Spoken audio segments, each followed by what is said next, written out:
Hai guys, kembali lagi bersama Martinus Beltra Channel dan Jeki Putirulan. hari ini kita sangat bahagia, sangat senang karena kita bisa kembali berbincang-bincang dengan Coach Jeki Putirulan, salah seorang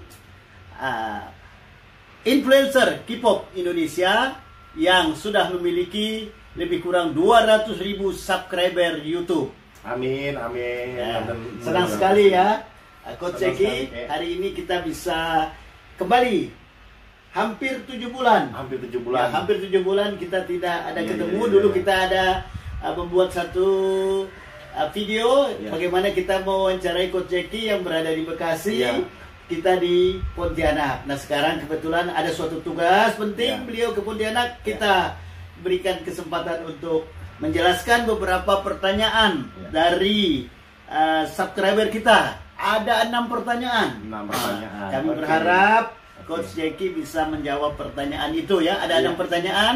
Silakan tonton sampai tuntas video Iya. ini. Jangan lupa ya, jangan lupa subscribe, share, komen, dan like. like dan hidupkan bel tentunya Pastinya. ya. Tidak berlama-lama. Ya. Kita lanjutkan sekarang dengan pertanyaan pertama. Pertama, ya. Coach Jeki, kenapa anak muda zaman sekarang suka musik K-pop? Ya, ini pertanyaan menarik nih, Kek. Ya. Jadi kalau kita lihat anak-anak sekarang tuh, saya kan ngajar di beberapa sekolah ya, sekolah SD, SMP, SMA. Itu memang rata-rata murid-murid saya tuh suka K-pop. Maybe ya, memang dari Korea Selatan sana memang jangkauan pasarnya pasar yang kekinian gitu, anak-anak muda. Dari stylenya juga anak-anak muda suka tuh. K-pop itu kan stylenya oke kan. Ya, selain suaranya sih udah pasti oke. Terus cakepnya, cantiknya. Jadi ya digandrungi anak-anak muda aja pada suka gitu. Oh, itu ya. Iya. Alasannya kenapa anak muda zaman Iya. sekarang suka musik Ya. K-pop. Tambah karena musiknya juga kan kekinian kan. Waduh, Jadi, kekinian. Kekinian, jadi anak muda banyak suka. Selalu update. Iya, betul. Oke, jadi 2 alasan utama Iya. ya. Terus pertanyaan kedua. Iya.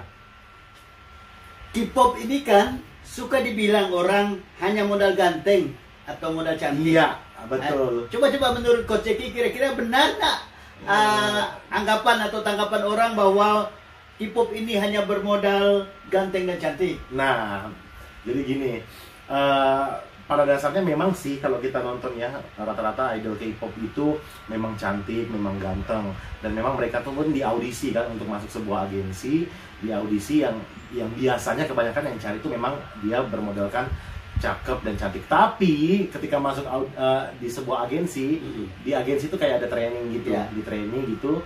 Dan memang mereka dilatih untuk mengembangkan bakat mereka. Jadi selain mereka cantik, ganteng, nah mereka juga punya kualitas. Karena pada saat masuk agensi, di audisi dulu, dicari yang berkualitas. Dan pada saat udah masuk agensi, mereka dilatih lagi. Jadi ya kalau udah kita lihat yang debut, yang sekarang kita tonton di TV itu, ya memang mereka ganteng, cantik, dan mereka juga punya kualitas juga. Oh iya, Iya. udah jelas ya para penggemar penonton setia YouTube kita Iya. bahwa di K-pop itu bukan hanya cantik dan ganteng, Iya. tetapi cantik ganteng memang penting supaya Iya. orang tidak bosan menonton. Iya. Tetapi mereka dibekali dengan kualitas suara, mereka. kualitas menyanyi yang oke, Iya. makanya tidak kalah, bahkan Iya. lebih oke dari yang lainnya ya. betul. Oke, Ya. sip. Pertanyaan ketiga, Iya. Coach Eki. Ada juga di beberapa subscriber bilang kepada kita, katanya kenapa K-pop selalu juga dibilang plastik? Apa tuh plastik? Betul banget. Ya itu dia ya, karena banyak kan orang pikirnya Korea Selatan itu kan negara tingkat oplas yang tinggi kan, operasi plastik gitu kan. Jadi kalau di Indonesia tuh suka bilang cantik karena operasi plastik, ganteng karena operasi plastik gitu kan. Ini ada hubungannya dengan yang pertama tadi, modal cantik, ganteng. Nah, padahal kalau kita mau lihat fakta ya, Korea Selatan itu tidak masuk di dalam 5 besar negara oplas tertinggi di dunia. Yang ada tuh Amerika yang pertama, kedua Brasil, ketiga itu Meksiko, keempatnya kalau nggak salah Jerman, dan kelima itu India. Nah, Indonesia. Jadi K-pop itu Korea Selatan di sana tuh mereka tuh bukan tertinggi operasi plastik, tapi ya karena cantik cakep dicurigai selalu dibilang operasi plastik, oplas. Padahal memang waktu mereka mau di audisi itu memang dicari ya memang udah cakep ganteng gitu. Jadi para pemirsa kita, teman-teman, enggak seperti yang dibilang orang, dibilang plastik ya, tetapi sebenarnya ya memang mereka memang udah tampang ganteng dan cantik. Iya, dari sananya. Jadi anggapan orang yang bilang K-pop itu selalu plastik, enggak lah ya. Oke. Bagus, Kak Ceki. Kita ada pertanyaan yang keempat. Iya. Ya, pertanyaan keempat kita. Apa sih beda musik K-pop dan musik tanah air atau penyanyi lokal? Nah, bedanya itu sebenarnya takutnya saya tuh dibilang tidak menganggap musik lokal itu bagus. Padahal saya juga penikmat musik lokal dan saya juga mereaction lagu-lagu lokal. Tetapi memang ada perbedaan ada perbedaan beberapa aja sih. Penyanyi yang di Indonesia tuh kalau dia viral dia bisa jadi artis, dan ya udah kalau lagi viral nih, mumpung dia viral dia langsung aja diterjunkan ke industri musik gitu kan, walaupun suaranya terkadang ya pas-pasan gitu. Nah, kalau di K-pop di Korea sana, musik K-pop itu mereka dilatih dulu, mereka diaudisi. Ketika mereka dianggap layak untuk bisa jadi artis, baru mereka layak. Kalau sampai bertahun-tahun pun mereka nggak dianggap layak sama agensi, mereka nggak bisa jadi artis. Nah, di Indonesia kalau viral, aji mumpung nih, udah jangan langsung jadi di sana. Kalau dinilai suaranya masih kurang bagus, attitude-nya kurang bagus, mereka nggak bisa jadi artis. Di Indonesia kalau viral jadi artis. Nah, di Koreanya tuh lucu kayak. Di Korea itu kalau orang kena skandal ya, ada kasus heboh, karirnya turun di sana kayak. Jadi dia kontrak-kontrak dengan sejumlah televisi atau apa itu langsung dicabut. Di Indonesia kalau punya skandal itu berbondong-bondong semuanya pengen cari dia karena apa? Ratingnya tinggi. Itu bedanya. Kalau sana nggak kayak gitu. Oh ya, jadi itu bedanya ya. Iya. Nah, kita sih berharap, ayolah kita mengikuti apa yang betul-betul kualitas. Iya, itu kualitas kita dukung penuh ya. Iya. Kalau yang diviral-viralkan sesaat itu kayaknya sebentar juga dia jatuh. Kan seperti itu. Oke, terima kasih Coach Eki informasinya. Masih ada 2 pertanyaan. Iya, nih. boleh. Pertanyaan yang kelima. Kenapa K-pop suka wars atau perang komen di sosmed? Ya, ini benar banget. Ini pertanyaan benar sekali. Mungkin ya orang-orang di luar sana tuh nggak suka dengan K-popers. Ya, K-popers tuh kayak kami pecinta musik K-pop kan. Banyak orang-orang yang nggak suka K-pop tuh kayak melihat lebay banget sih kok suka perang di komentar gitu kan. Di sosmed tuh perang aja gitu kan. Nah, kenapa? Karena itu tadi K-popers itu persatuannya kuat. Kuat nih. Jadi pada saat ada idolanya dihujat gitu kan, dikatain plastik gitu kan, modal tampang doang atau lip sync katanya kan. Nah, itu tuh karena persatuan kuat ya. Jadi ya udah suka war. Padahal K-popers tuh sebenarnya nggak suka nyenggol-nyenggol non K-popers juga, enggak gitu loh. Kalau nggak disenggol duluan enggak kok.